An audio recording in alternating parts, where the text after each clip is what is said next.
प्रातिकूल्य विवर्जनम लक्ष्यशक्ति विश्वास भोक्तृत्वे वर्णन तथा आत्मनिक्षेपण कार्पण्य षड्विधा शरणागति बांगला हलो भक्ति अनुकूल मात्र कार्य शिकार भक्ति प्रतिकूल भाव वर्जनांगिकार शरणागति हইবে যাহার তাহার প্রার্থনা শুনে শ্রীনন্দ কুমার। শরণাগতির প্রথম কীর্তন। শ্রীকৃষ্ণ চৈতন্য প্রভু জীবে দয়া করি সপার্ষদ স্বীয় ধাম সহ অবতরী অত্যন্ত দুর্লভ প্রেম করিবারে দান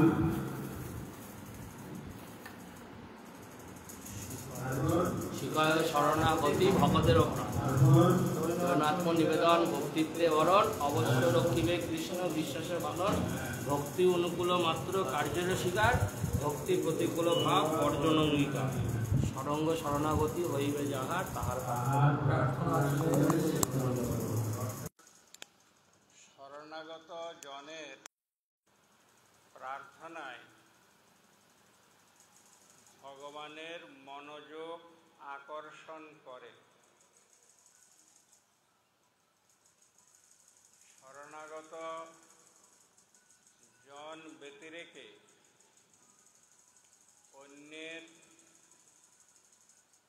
প্রার্থনায় ভগবানের মনোযোগ আকৃষ্ট হয় না। যাদের প্রার্থনায় ভগবানের মনোযোগ আকৃষ্ট হয়েছিল সেই রকম জনগণের মধ্যে একজন হলেন প্রহ্লাদ মহারাজ। ভক্ত বিচার করবার সময় প্রথম হলো প্রহ্লাদ মহারাজ। ভক্ত 5 প্রকার। ভক্ত হলো 5 প্রকার। জ্ঞান ভক্ত, শুদ্ধ ভক্ত, প্রেম ভক্ত, প্রেমপর ভক্ত, প্রেমাতুর ভক্ত। ভক্ত 5 প্রকার। অধিকার অনুসারে 3 প্রকার: কনিষ্ঠাধিকারী, মধ্যম অধিকারী, উত্তম অধিকারী। আর প্রকার অনুসারে ভক্ত 5 প্রকার। প্রথম হল জ্ঞান ভক্ত। ভরত মহারাজ, ধ্রুব মহারাজ এনারা হলেন জ্ঞান ভক্ত। তার উপরে হল শুদ্ধ ভক্ত। শুদ্ধ ভক্ত হল অম্বরীশ মহারাজ। প্রহ্লাদ মহারাজও শুদ্ধ ভক্ত। প্রহ্লাদ মহারাজও শুদ্ধ ভক্ত। তারপর প্রেম ভক্ত হনুমান। প্রেমপর ভক্ত পাণ্ডবগণ, যাদবগণ। প্রেমাতুর ভক্ত গোপীগণ। গোপীগণের মধ্যে রাধা ঠাকুরানী প্রধানা। এরকমভাবে ভক্তের বিচার। প্রহ্লাদ, লাত। লাত শব্দের অর্থ হল প্রীতি। প্রীতিটা কি বস্তু? প্রীতিটা হলো প্রেমের বিষকে প্রীতি বলে, সাধনের বিষকে শ্রদ্ধা বলে, ভাবের বিষকে রতি বলে, প্রেমের বিষকে প্রীতি বলে। প্রীতি প্রীতিভক্তিরস, প্রীতিভক্তিরস, প্রেমের বীজ হল প্রীতি। ভক্তির তিনটি পর্যায়, একটি সাধন পর্যায়, একটি হলো সাধন পর্যায়ে। সাধন পর্যায়ে সাধন ভক্তির বীজ হলো শ্রদ্ধা। সাধন যখন পূর্ণতা প্রাপ্ত হয় তখন তাকে ভাব বলে। ভাবের যে বীজ তাকে বলে রতি।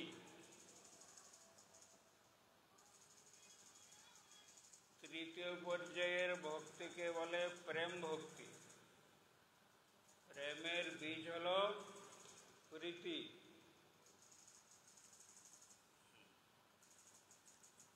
প্রহ্লাদ মহারাজ, প্রহ্লাদ, লাদ শব্দের অর্থ হল উল্লাস বা আনন্দ। প্রহ্লাদ প্রকৃষ্ট ভাবেন লাদ, প্রহ্লাদ, লাদের যেখানে পারফেকশন সেখানে প্রহ্লাদের বিচার প্রারম্ভ। লাদ বৃত্তি, লাদিনী বৃত্তি, লাদ বৃত্তি বা লাদিনী বৃত্তির যে প্রাক পর্যায় সেটা হলো প্রহ্লাদ মহারাজের পর্যায়।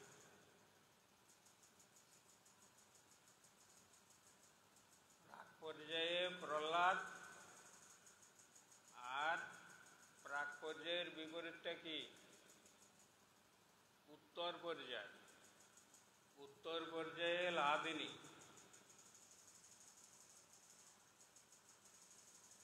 এই কথাগুলো মনে রাখবে। লাদিনী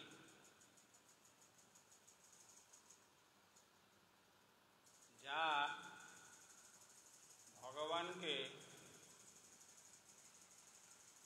আনন্দ আস্বাদন করায়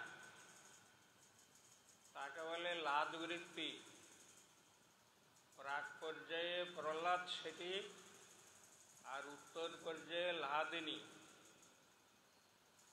রাধা ঠাকুরানী। এই লাদ বৃত্তির যেখান থেকে সূচনা সেটা হলো প্রহ্লাদ। প্রকৃষ্ট ভাবেন লাদ বা আহ্লাদ বা আনন্দ। যদ্দর্শনে ভগবান প্রীত হন, আনন্দিত হন, তিনি হলেন প্রহ্লাদ মহারাজ। তারে আজকে নৃসিংহদেবের সেবা প্রাপ্তি। নৃসিংহ হরি, রাম হরি, কৃষ্ণ হরি। কেন? কারণ এই তিন স্বরূপের মধ্যে সমস্ত অমঙ্গল হরণ বৃত্তি আছে।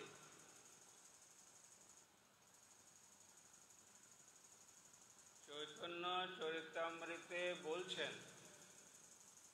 হরি শব্দের বহু অর্থ, দুই মুখ্যতম। সর্ব অমঙ্গল হরে, প্রেম দিয়া হরে মন। এই জন্য হরি। নৃসিংহদেব, নৃসিংহ হরি, নৃসিংহ হরি। নৃসিংহের মধ্যে সমস্ত অমঙ্গলে হরণ বৃত্তিটা আছে। তিনি সমস্ত অমঙ্গল হরণ করেন। সেই জন্য বলছেন, জয় জয় লক্ষ্মীপতি নৃসিংহ মুরারি, মঙ্গল নিলয় সর্ব অমঙ্গল হারি। অমঙ্গল হরণ বৃত্তি থাকায় হরি, নৃসিংহ হরি। রামের মধ্যে অমঙ্গল হরণ বৃত্তি আছে, তাই রাম ও হরি। কৃষ্ণের মধ্যে অমঙ্গল হরণ বৃত্তি আছে, তাই কৃষ্ণ হরি শব্দে কথিত হয়।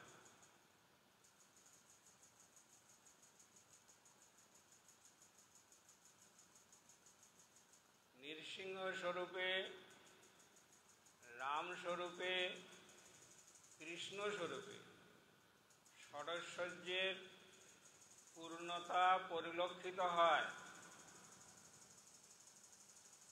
এই কারণে এই তিনটি স্বরূপকে পরাবস্থ স্বরূপ বলে।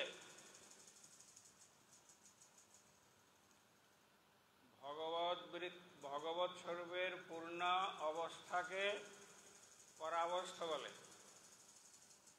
পূর্ণ অবস্থা কিভাবে বিচার হয় না, ষড়ৈশ্বর্য বিচারে স্থাপিত হয়। ভগবানের যেই যেই স্বরূপের মধ্যে ষড়ৈশ্বর্যের পূর্ণতা আছে, সেই সেই স্বরূপকে ভগবানের পরাবস্থ স্বরূপ বলে।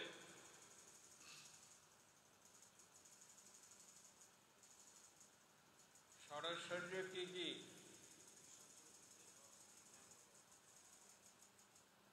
ঐশ্বর্য, বিষ্য, যশ, জ্ঞান, বৈরাগ্য, ছয়টিকে এক কথায় বললে বলা হয় ষড়ৈশ্বর্য।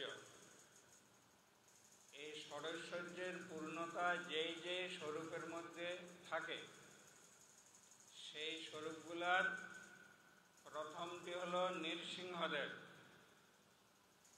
নৃ মানে হল মনুষ্য, সিংহ মানে হল পশুরাজ। পশুরাজ, সিংহ হল পশু, মানুষ হল তার খাদ্য। খাদ্য খাদক সম্পর্ক। খাদ্য, পশু আর সিংহে খাদ্য খাদক সম্পর্ক। এই খাদ্য খাদক সম্পর্ক বিচারে নির্পঞ্চাস্য বিষ্ণু বা নরসিংহ, এই নরসিংহ অবতার হলো কেন, কি জন্যে নরসিংহ অবতার? নরসিংহ অবতার হওয়ার কারণ হল হিরণ্যকশিপু, দৈত্যরাজ হিরণ্যকশিপু ব্রহ্মার উপাসনা করেন। এক সময় দৈত্যরাজ হিরণ্যকশিপু ব্রহ্মার উপাসনা করেন। ব্রহ্মা হিরণ্যকশিপুর তপস্যায় সন্তুষ্ট হয়ে হিরণ্যকশিপুকে দর্শন দান করেন। দর্শন দান করলে হিরণ্যকশিপু তার নিকট অমর বর প্রার্থনা করেন। এখন ফোন দেখবে না, পাঠের দিকে পাঠ শোনো, ফোন বন্ধ করো।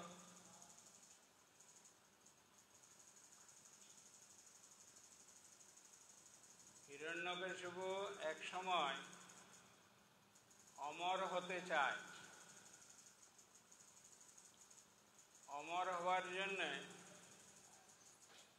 সে ব্রহ্মার উপাসনা করে। তার উপাসনায় সন্তুষ্ট হয়ে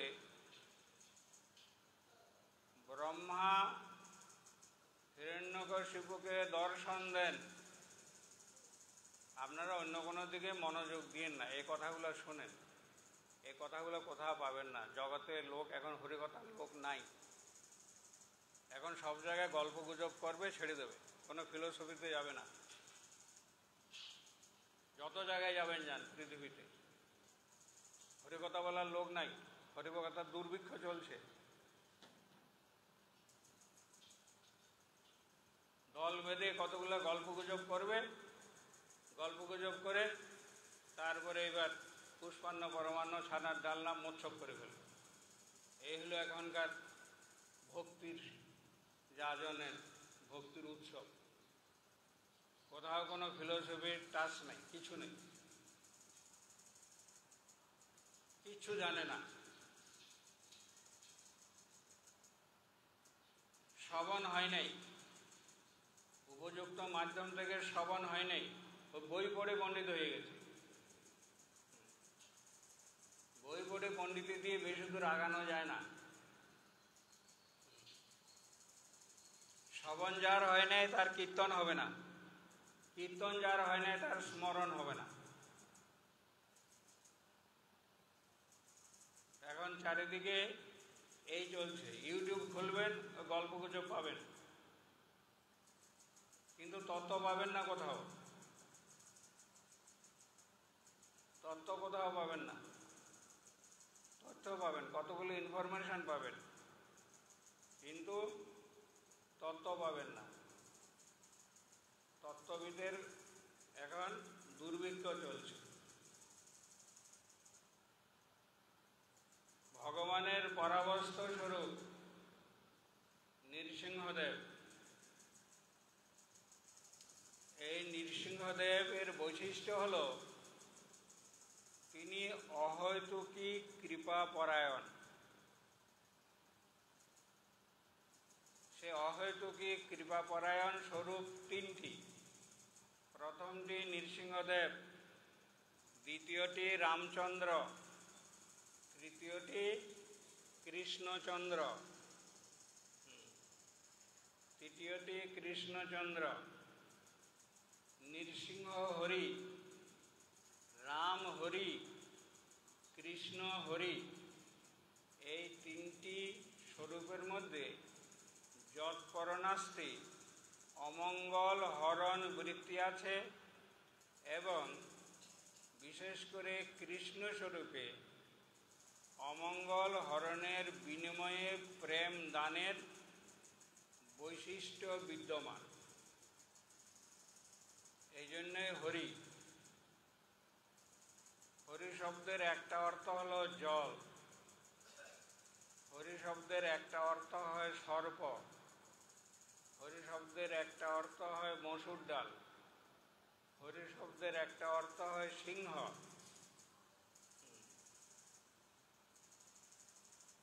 হরি শব্দের একটা অর্থ হয় সিংহ। চৈতন্য সিংহের নবদ্বীপে অবতার, সিংহ গ্রীব সিংহ বীর্য সিংহের হুঙ্কার, সেই সিংহ বসুক জীবের হৃদয় কন্ধরে, কলমশ দীরদ নাশে যাহার হুঙ্কারে, এরকম বলেছেন। হরিমানি যার মধ্যে হরণ বৃত্তি আছে। ভগবানের সকল স্বরূপে অমঙ্গল হরণ বৃত্তি সেভাবে নাই, বিশেষত ষড়ৈশ্বর্যের পূর্ণতা নাই।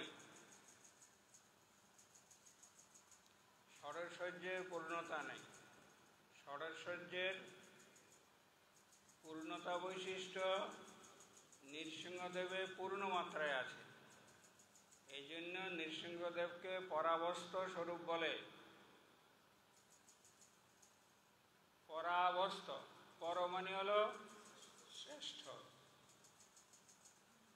অবস্থার শ্রেষ্ঠতা নৃসিংহ স্বরূপে বিদ্যমান।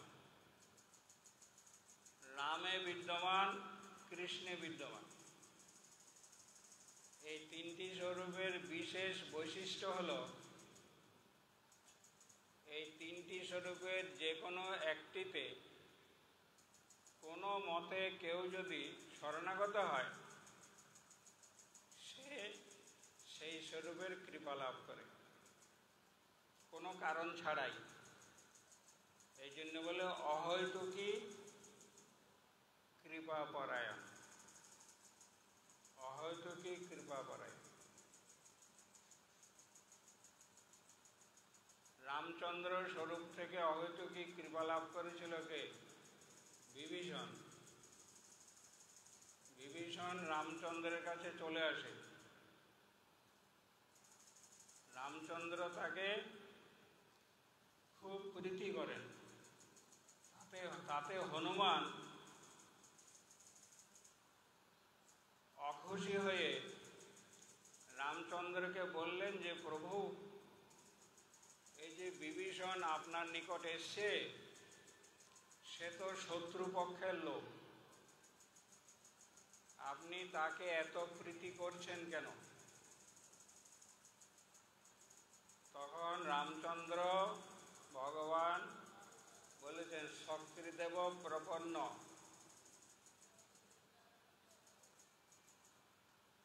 কেউ যদি একবার কোনো মতে আমার নিকট আসতে পারে, তাকে কৃপা আমাকে করতেই হবে। এটা হলো আমার এই স্বরূপের একটি বৈশিষ্ট্য, তাকে আমাকে কৃপা করতে হবে। সে শত্রুপক্ষের লোকে হোক না কেন, সে যেহেতু আমার নিকট চলে এসছে, তাকে কৃপা করতে হবে। এই কৃপা করাটাই হচ্ছে আমার এই রামচন্দ্র স্বরূপের বৈশিষ্ট্য।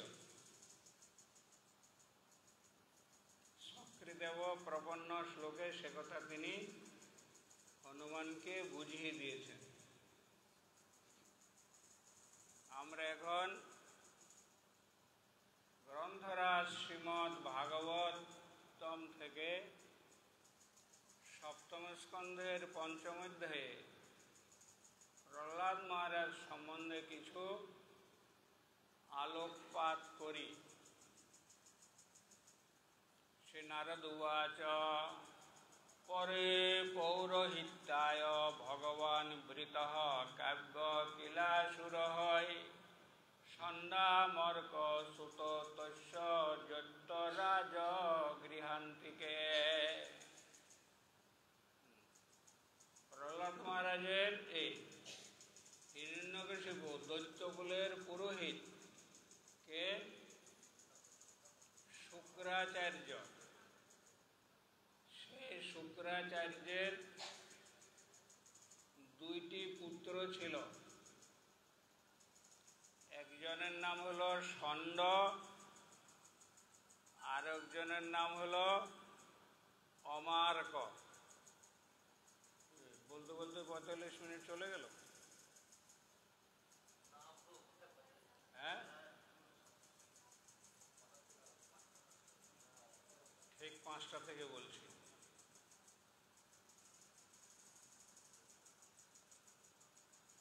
একজনের নাম ছিল ষণ্ড, আর একজনের নাম ছিল অমার্ক, ষণ্ডামর্ক। এরা কি পাঠ শুনবে? এদের খালি গরমের অনুভব, আর ওইদিকে এইদিকে মন খালি ছুটছে, পাঠ শুনতে এসছে। পাঠ শুনতে আসার কি দরকার? বাড়িতে থাকলে তো পাখা ঘুরছে, ভালো করে বসতে পারবা, ভালো করে হাওয়া খেতে পারবে।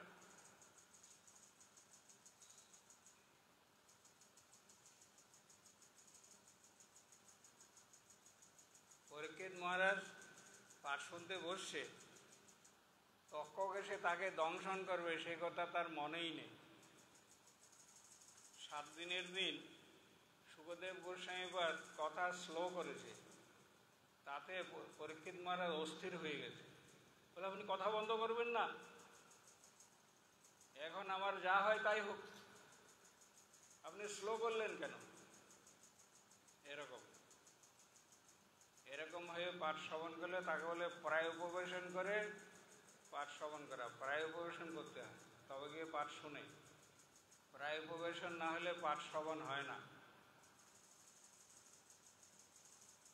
পরীক্ষিত মহারাজের সভায় 60,000 মুনি ঋষি এসেছিলেন, শুনেছে মাত্র 2 জন, একজন পরীক্ষিত মহারাজ আরেকজন হচ্ছেন রোমহর্ষণ পুত্র উগ্রশ্রবা সুত। এই দুইজনের শ্রবণ হয়েছে।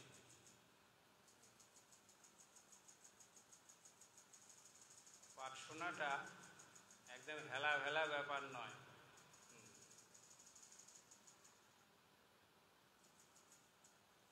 জোড়া কপালের লোকেরা পাঠ শুনতে পায়, পোড়া কপালের লোকেরা পাঠ শুনতে পায় না। প্রভুপাদ বলেছেন কারো কারো কপাল জোড়া, কারো কারো কপাল পোড়া। জোড়া কপালের লোকদের ভাগ্যে জুটে, পোড়া কপালের ভাগ্যের লোকদের জুটে না। সেই রকম একজন হলেন প্রহ্লাদ মহারাজ, জোড়া কপাল। তার পিতৃদেব হিরণ্যকশিপু মহারাজ, দৈত্যরাজ। এই দৈত্যরাজের পুরোহিত শুক্রাচার্য, শুক্রাচার্যের দুই পুত্র, একজনের নাম ষণ্ড। ষণ্ড মানে হলো ষাঁড়, ষাঁড়। ষণ্ড মানে হলো ষাঁড়। ষণ্ড। আরেকজনের নাম হচ্ছে অমার্ক। অমার্ক, অর্ক মানে হলো সূর্য। অমার্ক মানে নিষ্প্রভ। সূর্য তো আলোকময়, এটা হলো নিষ্প্রভ, আলো অতটা নাই, এই জন্য হলেন অমার্ক। অমা অর্ক, অর্ক মানে হলো সূর্য। সেটা কিরকম? অমা, অমা মানে হলো অমাবস্যা, মানে অন্ধকার। অমা অর্ক মানে অমাবস্যার সূর্য। হ্যাঁ, যার কোনো আলোর দিশা নাই, সেজন্য তার নাম হলো অমার্ক। আরেকটার নাম হলো ষণ্ড, বলদ, বলদ, ষাঁড়, এরকম নাম। আর তারা গেছে অধ্যাপনা করতে, তারা স্কুল খুলেছে। সেই স্কুলে প্রহ্লাদ মহারাজ পড়তে দিয়েছে, তার বাবা তাকে সেই স্কুলে ভর্তি করে দিয়েছে। এখন সব স্কুল হয় না, কি কি সব মিডিয়ামে সব স্কুল হয় না, কোন কোন সব মিশনের, ওখান থেকে সব একজন পাশ করে রামপাটা হয়ে বেরোয়।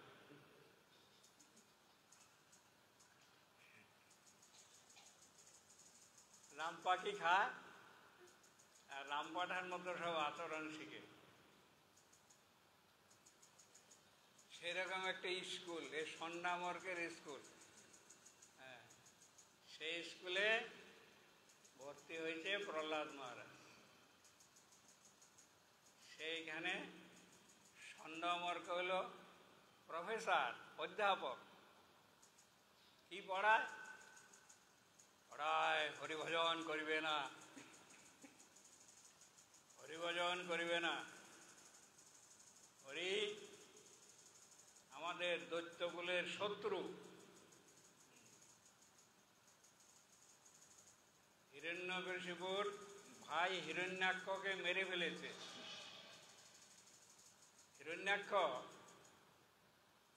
হিরণ্যকশিপুর ভাই হিরণ্যাক্ষ পৃথিবীকে রসাতলে নিয়ে যাচ্ছিল। ভগবান বরাহ রূপ ধারণ করে তার হাত থেকে পৃথিবী উদ্ধার করে, পৃথিবীকে আবার তার কক্ষপথে স্থাপন করে। পৃথিবী উদ্ধার করতে গিয়ে হিরণ্যাক্ষকে মেরে ফেলেছে। এই জন্য হরির উপরে হিরণ্যকশিপুর খুব ক্রোধ, এবং সে সবসময় হরিকে যেখানে পাবে সেখানে মেরে ফেলবে, এরকম একটা চিন্তা করে। আর তার ঘরে জন্ম হয়েছে প্রহ্লাদ মহারাজ। যখন গুরুকুলে অধ্যাপকগণ সন্ডামর্ক কিছুক্ষণের জন্য সরে যায়, সেই সময় প্রহ্লাদ মহারাজ সব সহপাঠীদেরকে ডেকে বলে, বন্ধুগণ শোনো, মনুষ্য জীবনে হরিভজন করাই হলো মুখ্য উদ্দেশ্য। এরকম করে করে শিক্ষা দেয়। আবার যখন ষণ্ড মার্ক এসে ক্লাসে ঢুকে আবার চুপ হয়ে যায়, এরকম অবস্থা। ওরকম কিছুদিন পড়াশোনা করবার পরে প্রহ্লাদ মহারাজের কোর্স কমপ্লিট হয়, তখন তাকে বাড়িতে পাঠিয়ে দেয়। সমাবর্তন অনুষ্ঠানের মাধ্যমে প্রহ্লাদ মহারাজ গৃহাগমন করেন। গৃহাগমন করলে প্রহ্লাদ মহারাজের মা কয়াধু, প্রহ্লাদ মহারাজের মায়ের নাম হলো কয়াধু। সেই কয়াধু মা প্রহ্লাদ মহারাজকে সুন্দর বেশভূষায় সজ্জিত করে পুত্রকে বলছেন যে তোমার পিতা এখন দরবার মহলে আছে, তুমি সেখানে গিয়ে তোমার পিতার দর্শন দাও, তোমার পিতাকে দর্শন দাও। তখন দর্শন দিতে আসছে। হিরণ্যকশিপু প্রহ্লাদ মহারাজকে কোলে উঠিয়ে খুব আদর যত্ন করছে। সন্তর্পণ করতে করতে জিজ্ঞাসা করছে, পুত্র তুমি গুরুকুলে কি উত্তম অধ্যয়ন করিয়াছ? তুমি কি উত্তম অধ্যয়ন করিয়াছ? প্রহ্লাদ মহারাজ কোলে বসে তার বাবার মুখের দিকে তাকিয়ে বলছেন, পিত, তোমার মুখ দেখে আমার মনে হচ্ছে তুমি বড়ই দুশ্চিন্তাগ্রস্ত। এরকম রাজসিংহাসনে বসে দুশ্চিন্তা করাটা মানায় না। রাজসিংহাসনে বসে দুশ্চিন্তা করার চাইতে বনে গমন করে হরিভজন করলে আনন্দ আছে।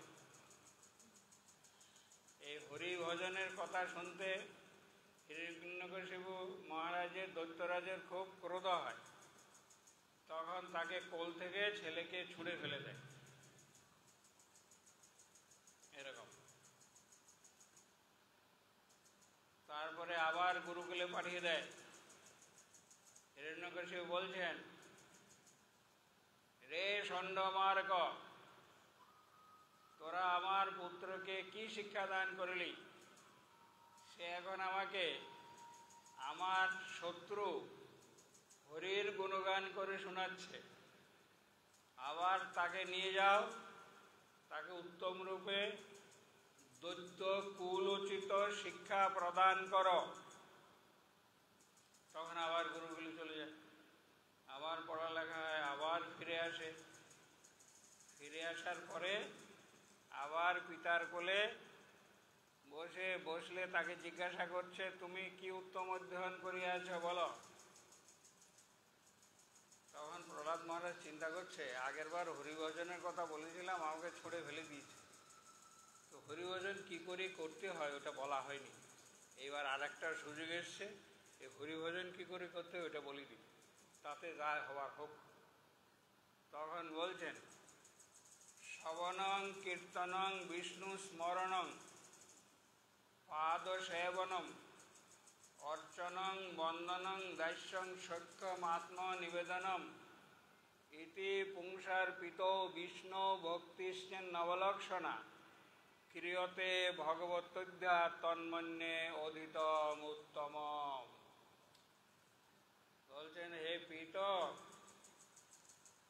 আপনি জানিতে চাহেন আমি কি উত্তম অধ্যয়ন করিয়াছি? তাহা হইলে শুনুন।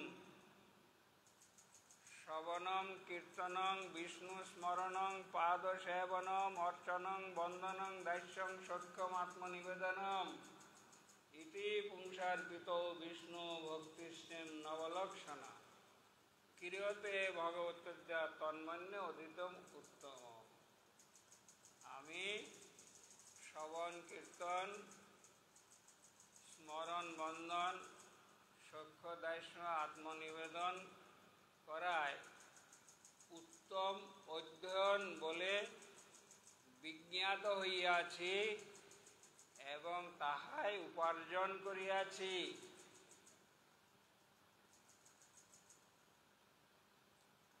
এই কথা শুনে দৈত্যরাজ হিরণ্যকশিপু অত্যন্ত কুপিত হয়।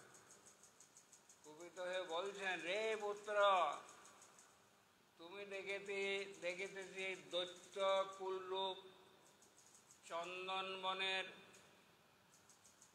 চন্দন বৃক্ষ ছেদনকারী কুঠারের দণ্ডস্বরূপ হইয়াছে। মানে দৈত্যকুলরূপ চন্দন বৃক্ষের ছেদনকারী কুড়ালের হাতল হয়ে এসছ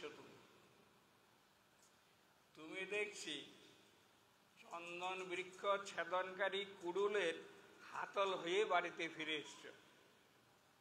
তোমাকে ধিক। এরকম করে তাকে আবার অত্যাচার। এবার আবার ষণ্ডমার্গকে ডেকে ভৎসনা করে, রে অধ্যাপকগণ, তোমরা আমার এই দৈত্য কুলনন্দন প্রহ্লাদ মহারাজকে এই কি শিক্ষা দিয়াছ? সে তো দেখিতেছি চন্দন বৃক্ষরূপ দৈত্যকুলের ছেদনকারী কুড়ুলের হাতল হয়ে গৃহে প্রত্যাবর্তন করিয়াছে।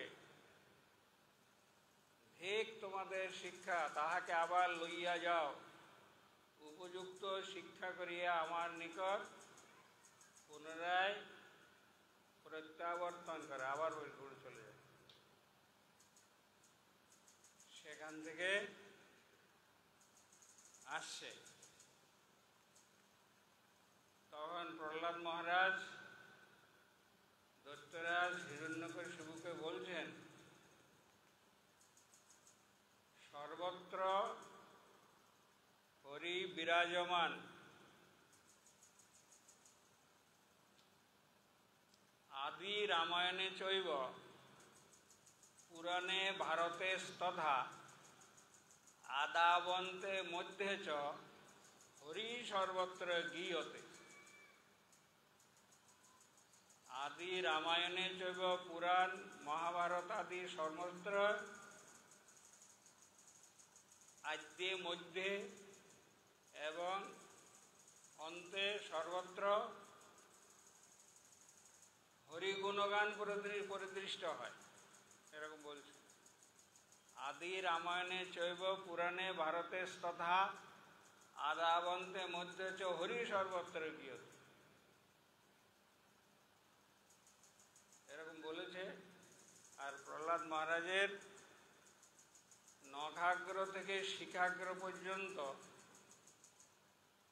ক্রোধে কম্পিত হয়ে উঠেছে। তাই প্রহ্লাদ মহারাজকে বলছেন, প্রহ্লাদ মহারাজ, তুমি বলছো সব জায়গায় হরি আছে? মানে হ্যাঁ। তখন সামনে একটা খাম্বা ছিল, পিলার। বলছে এই পিলারের ভিতরেও আছে? বলছে হ্যাঁ, এই পিলারের ভিতরেও হরি আছে। তখন দৈত্যরাজ হিরণ্যকশিপু মুষ্টাঘাতে সেই পিলারটা ফাটিয়ে ফেললে ওখান থেকে হাউ করে নিঃসঙ্গতা বেরিয়ে আসছে।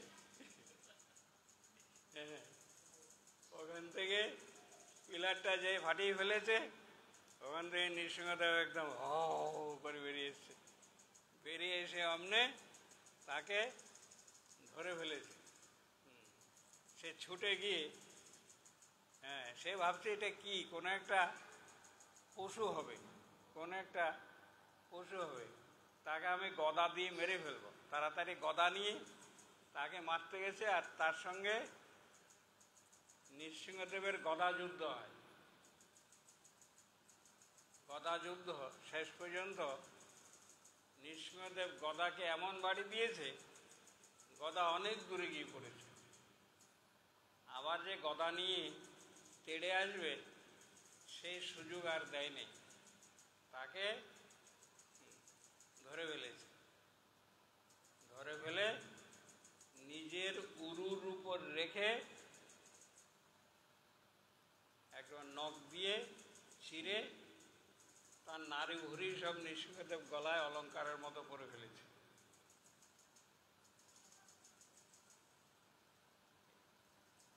কারণ হিরণ্যকশিপু ব্রহ্মার উপাসনা করেছিল, ব্রহ্মার কাছে অমর বর প্রার্থনা করেছিল। ব্রহ্মা বলল যে আমি নিজে অমর না, তোমাকে কি করে অমর বর দেব? তোমাকে কি করে আমি অমর বর দেব? আমি নিজে তো অমর না, তুমি অন্য কিছু চাও। হিরণ্যকশিপু বলছে ও এমনি দেবা না? ঠিক আছে, তাইলে আমি যা যা চাই তা তা দিবা? বলে হ্যাঁ তথাস্তু, তাই দেব। শুধু অমর বর ছাড়া তুমি যা কিছু চাও সবই দেব। বলে তাইলে আমাকে একটা বর দিন, আমার যেন মনুষ্য বা পশু পক্ষী কারো হাতে মৃত্যু না হয়। বললেন তথাস্তু, তাই হবে। তুমি মানুষের হাতেও মরবে না, পশু পক্ষীর হাতেও মরবে না। বলে ভালো কথা। বলে আমার যেন দিনে মৃত্যু না হয়, রাতেও মৃত্যু না হয়। বলে তাই, তথাস্তু, তাই হোক। তুমি দিনেও মরবা না, রাতেও মরবা না। তারপর বলছে আমার যেন স্থলে মৃত্যু না হয়, জলে মৃত্যু না হয়, আকাশে মৃত্যু না হয়। বলে তথাস্তু, তাই হবে। তুমি জলেও মরবা না, স্থলেও মরবা না, আকাশেও মরবা না। এই তো? বলছে হ্যাঁ।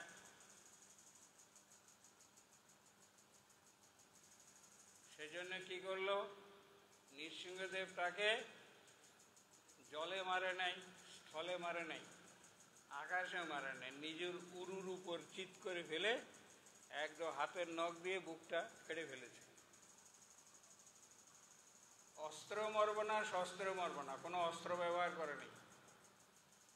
নৃসিংহদেবের বড় বড় নখ দিয়ে বুকটা ফেড়ে ফেলেছে। ফেড়ে প্রাণ নাশ করে তার এই যে নানা প্রকার স্বর্ণময়ী ভোগ চরিতার্থ করেছে, তার নারী গরুগুলো সোনার মতো হয়ে গেছে। ওই জন্য ওগুলো নৃসিংহদেব নিয়ে গলায় দিয়ে দিয়েছে সোনার অলঙ্কার। ভোগের চূড়ান্ত করেছে, নারী ভুড়িগুলো তার সোনার মতো হয়ে গেছে। ওই জন্যে নৃসিংহদেব অলঙ্কার স্বরূপে সেগুলো গলায় জড়িয়ে নিয়েছে। এইভাবে হিরণ্যকশিপু বধ করবার জন্যে ভগবান নৃসিংহ অবতার করেন।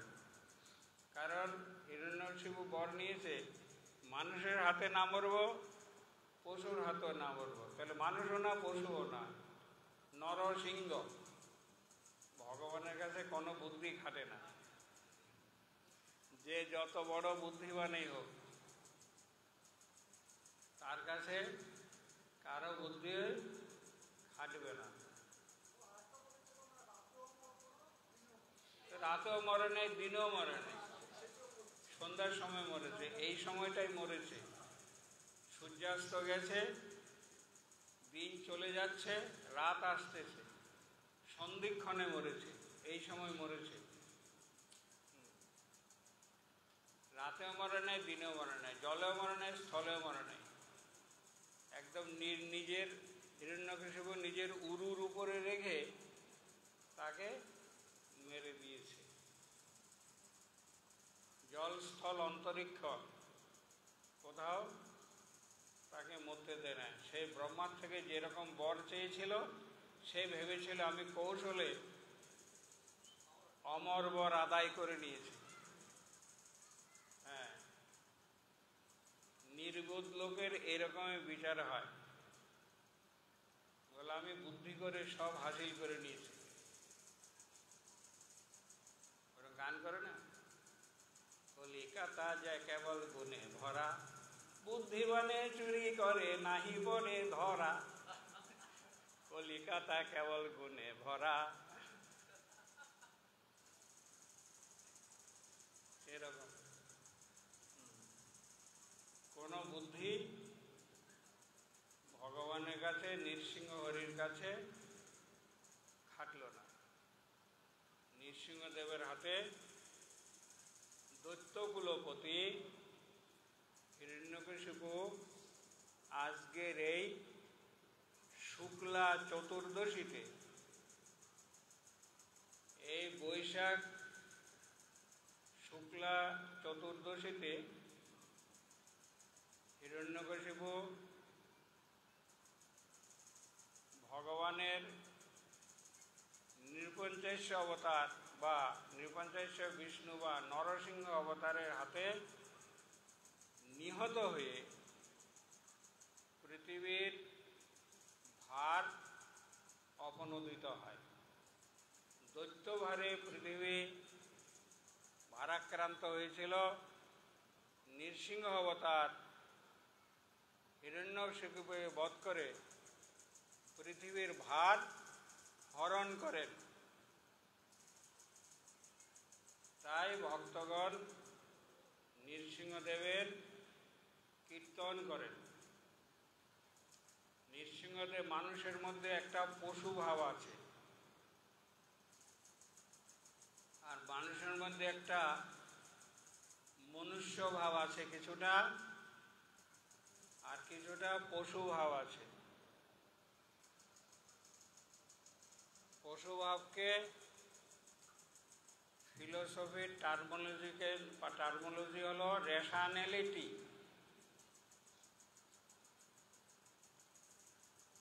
মনুষ্য ভাবটাকে বলে রেশনালিটি, আর পশু ভাবটাকে বলে অ্যানিম্যালিটি। হিরণ্যকশিপুর শরণাগত হয়ে ভক্তি করলে ভক্তির বিঘ্ন বিনাশ হয়। হিরণ্যকশিপু হল দ্বৈতাদ্বৈতবাদ আচার্য,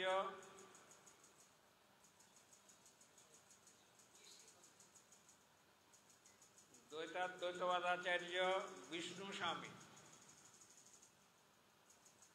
দ্বৈতাদ্বৈতবাদ আচার্য বিষ্ণু স্বামী সম্প্রদায়ের উপাস্য তত্ত্ব। বিষ্ণু সম্প্রদায়ের মূলকে চতুর্কুমার। কুমার সম্প্রদায়ের কলিযুগের আচার্য বিষ্ণু স্বামী। কলিযুগের আচার্য বিষ্ণু স্বামী।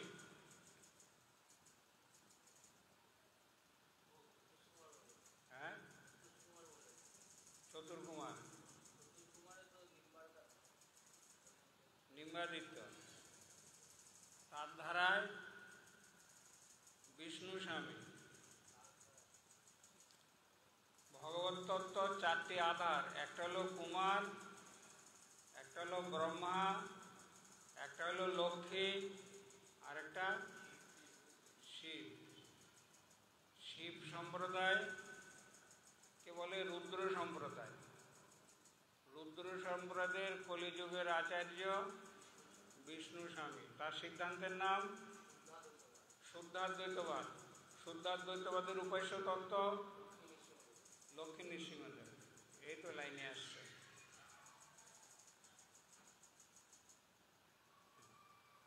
লাইনে আসছে তো।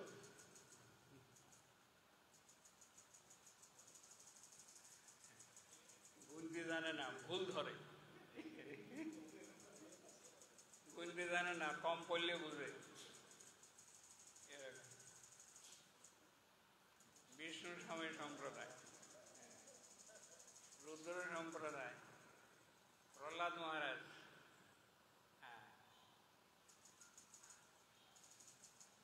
নৃসিংহদেব হ্যাঁ কোথায় যাবে? নিজে কি করতে যাবে? অভিষেক? এখানে বসে বসে অভিষেক করি। নৃসিংহদেব হ্যাঁ গৌড়ীয়দের উপাস্য তত্ত্ব নয়, কিন্তু নমস্য তত্ত্ব। গৌড়ীয় ভক্তগণ নৃসিংহদেবের স্তব করেন। কেন? ভক্তি বিঘ্ন বিনাশ হওয়ার জন্য, ভক্তিতে যেন বাধা না আসে, সেই জন্য নৃসিংহদেবের একটা অনুগ্রহ প্রয়োজন।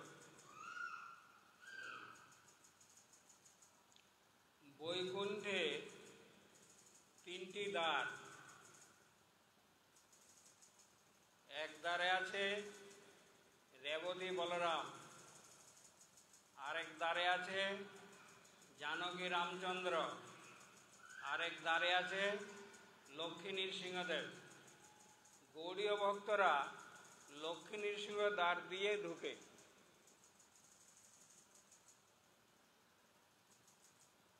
কেন? কারণ নৃসিংহদেবের কাছে লক্ষ্মী আছে, 1, 2 হলো নৃসিংহদেবের কাছে সরস্বতীও আছে। বৈকুণ্ঠে যেতে গেলে পাথেয় দরকার। নৃসিংহদেব হচ্ছে পেমাস্টার। নৃসিংহদেব রিকমেন্ড করলে লক্ষ্মী দেবী সেই পাথেয়টা দেয়।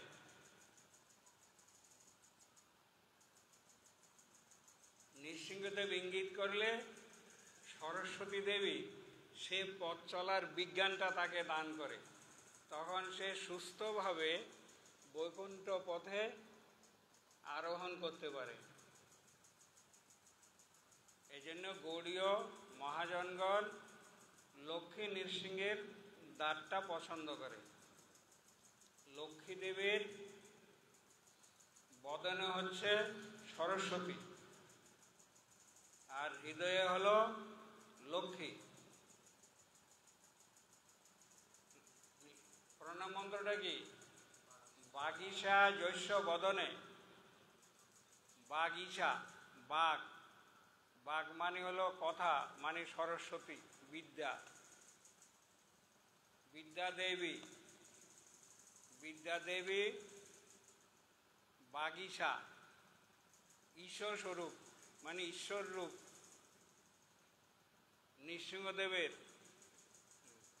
বদনে সরস্বতীর অবস্থান, বিদ্যাদেবীর অবস্থান। বাগীশা জৈষ্য বদনে লক্ষ্মীর জৈষ্যচ বক্ষসী। নৃসিংহদেবের বুকে লক্ষ্মী দেবীর নিবাস। এই জন্য বিষ্ণু স্বামী সম্প্রদায়ের একজন সন্ন্যাসী আচার্য, যিনি সর্বজগৎমান্য, তার নাম হল শ্রীধর স্বামী। যত শাস্ত্র ব্যাখ্যা ওই শ্রীধর স্বামীর অনুগত হয়ে করতে হবে। শ্রীধর স্বামী পাদের অনুগত না হলে ব্যাখ্যাটা বলবে আস্ত ব্যস্ত ব্যাখ্যা হয়ে যাবে, ওটা কেউ মানবে না। এই জন্যে মহাপ্রভু বল্লভাচার্যকে বলছেন, শ্রীধর স্বামীর অনুগত করহ ব্যাখ্যান। শ্রীধর স্বামীর অনুগত হয়ে ভাগবত ব্যাখ্যা করো, তা না হলে তোমার ব্যাখ্যা আস্তব্যস্ত হবে, কেউ সেটা নেবে না। শ্রীধর স্বামী, সেই শ্রীধর স্বামী নৃসিংহদেবকে প্রণাম করছেন। কখন? ভাগবতের টিকা লিখবেন। ভাগবতের টিকা লেখবার সময় তিনি নৃসিংহদেবের শরণ নিয়েছেন। শরণ নিয়ে প্রণাম করছেন। বাগীশা জৈষ্য বদনে, যার বদনে সাক্ষাৎ বাগদেবী সরস্বতী বিরাজ করছেন। বাগীশা জৈষ্য বদনে লক্ষ্মীর জৈষ্যচ বক্ষসী, যার হৃদয়ে সাক্ষাৎ লক্ষ্মী দেবী বিরাজ করছেন। বাগীশা জ্যৈষ্ঠ বদনে লক্ষ্মী জ্যৈষ্ঠ বর্ষসী জ্যৈষ্ঠাস্তে হৃদয়ে সম্বিত। পজিটিভ জ্যৈষ্ঠাস্তে অস্তি আর নাস্তি। অস্তি মানে পজিটিভ, আছে। জ্যৈষ্ঠাস্তে হৃদয়ে সম্বিত। সম্বিত মানে হলো জ্ঞান, জ্ঞান বিগ্রহ। জ্যৈষ্ঠাস্তে হৃদয়ে সম্বিত তং, সেই নৃসিংহম, নৃসিংহদেব অহং আমি ভজে মানে ভজনা করি। শ্রীধর স্বামীপাদ বলছেন, যার হৃদয়ে লক্ষ্মী দেবী বিরাজমান, যার বদনে সরস্বতী দেবী বিরাজমান, সেই লক্ষ্মী নৃসিংহদেবকে আমি স্মরণ করছি। স্মরণ করে এই ভাগবতের টিকা লিখব বলে মনস্থ করেছি। তাই আমার নৃসিংহদেবের স্মরণে পূর্ণ মতিরস্তু, আমার পূর্ণে মতিরহুক, সেই দেখা দেখি আমাদের পূর্ব গৌড়ীয় আচার্যগণ নৃসিংহদেবের রতি বিধান করেছেন এবং আমাদিগকে লক্ষ্মী নৃসিংহ স্তব করতে বলেছেন। তাই আজকের এই হরিকথা অন্তে আমরা স্তব করি। ঠিক আছে? তোমরা দশাবতার স্তোত্র কি কীর্তন করেছ? করো নাই? করো নাই কেন? এত আগে এসে তাইলে কি করলা? গল্প গুজব করেছ? ও, গুরু বন্দনা করেছ। বাহ, তাইলে তো তোমরা আমার গুরু। তোমাদেরকে আমার নমস্কুরু।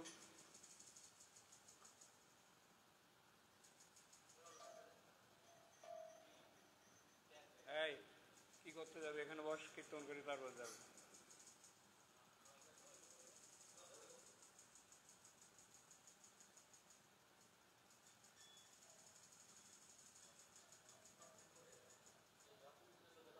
কীর্তনে বই আছে? দশাবতার স্তোত্র বের কর।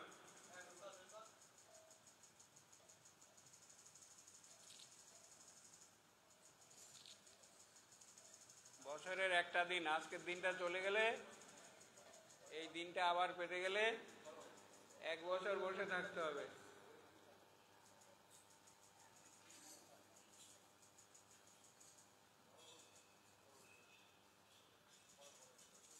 প্রলয় পয়োধি জলে ধৃতবান শিবেদ বিহিত বহিত্র চরিত্র মুখেদ ধৃতবান শিবেদ বিহিত বহিত্র চরিত্র মুখেদ কেশব ধৃত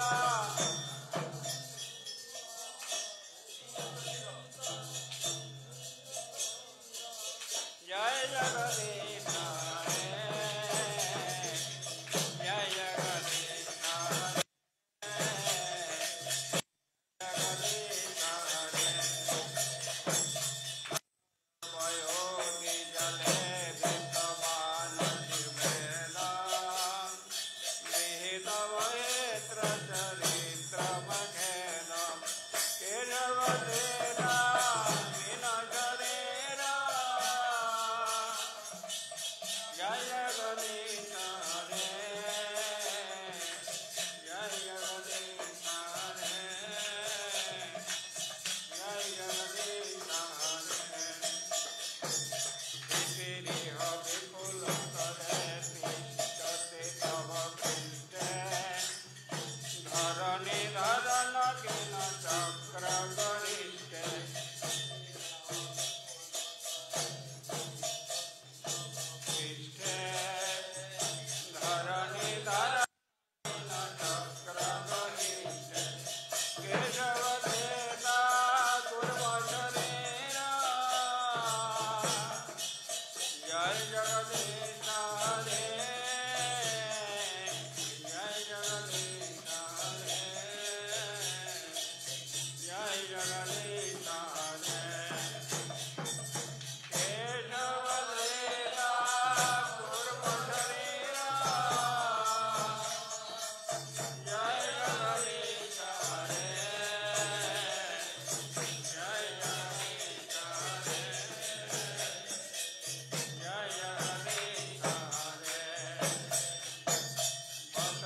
দর্শন শিখরে ধরণী তব লগ্ন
বুদ্ধদেব আজকে বুদ্ধ পূর্ণিমা, বুদ্ধ পূর্ণিমা লাগছে আজকে। বুদ্ধদেব ভগবত অবতার, দুইজন বুদ্ধ আছে, একজন হচ্ছে ভগবত অবতার বুদ্ধ, আর একজন হচ্ছে শাক্য সিংহ বুদ্ধ। শাক্য সিংহ বংশের রাজা শুদ্ধোধন, মায়ের নাম মায়াবতী, কপিলাবস্তু নামক গ্রামে যার জন্ম, তিনি হলেন শাক্য সিংহ বুদ্ধ। এটা শাক্য সিংহ বুদ্ধের কথা বলে নেই, এটা বলেছে ভগবত অবতার বুদ্ধ। ভগবত অবতার বুদ্ধের জন্ম হলো মিথিলা, বিহার, বর্তমানে বিহার, মুঙ্গেরের ওইদিকে। ভগবত অবতার বুদ্ধ অঞ্জনা সুত বুদ্ধ বলে, ওনার মার নাম হলো অঞ্জনা। আর শাক্য সিংহ বুদ্ধের মায়ের নাম হলো মায়াবতী, পিতার নাম হলো শুদ্ধোধন। ওই সিংহের কথা বলে নেই দশাবতার স্তোত্রে। এটা হলো ভগবত অবতার বুদ্ধ। আজকে যা, এই যে আজকে বুদ্ধ পূর্ণিমা, এ লাগবে আর একটু পরে 7টা কত মিনিটে লাগবে।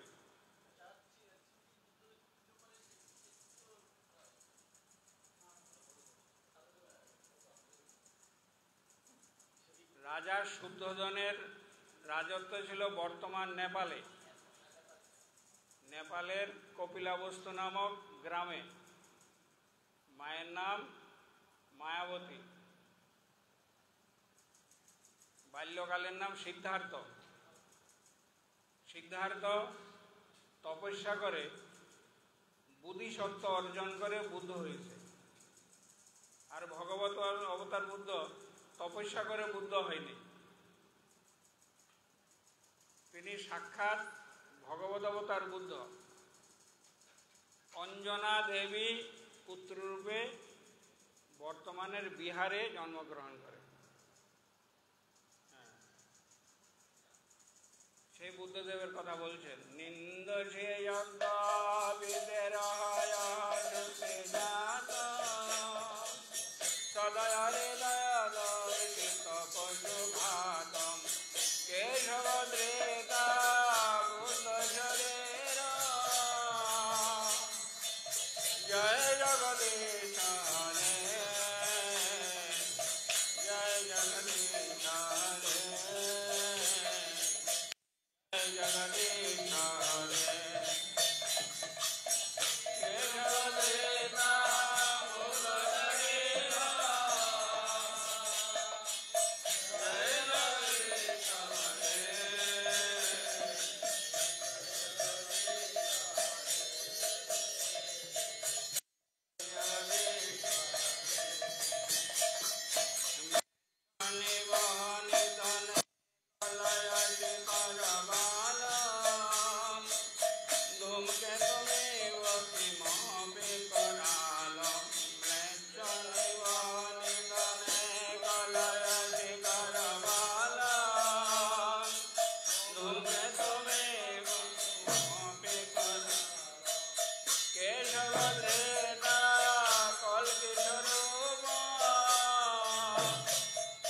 জয়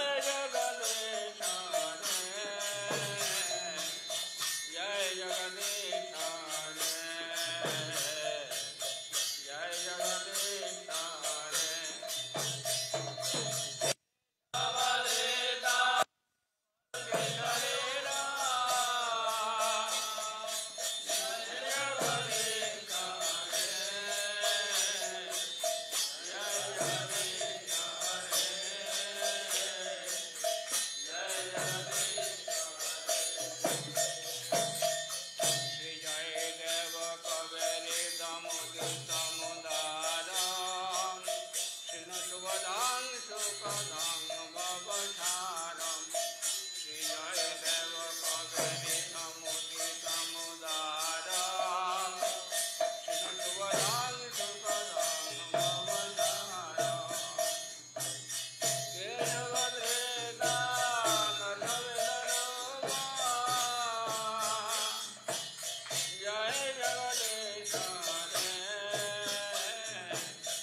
তুমি যাও।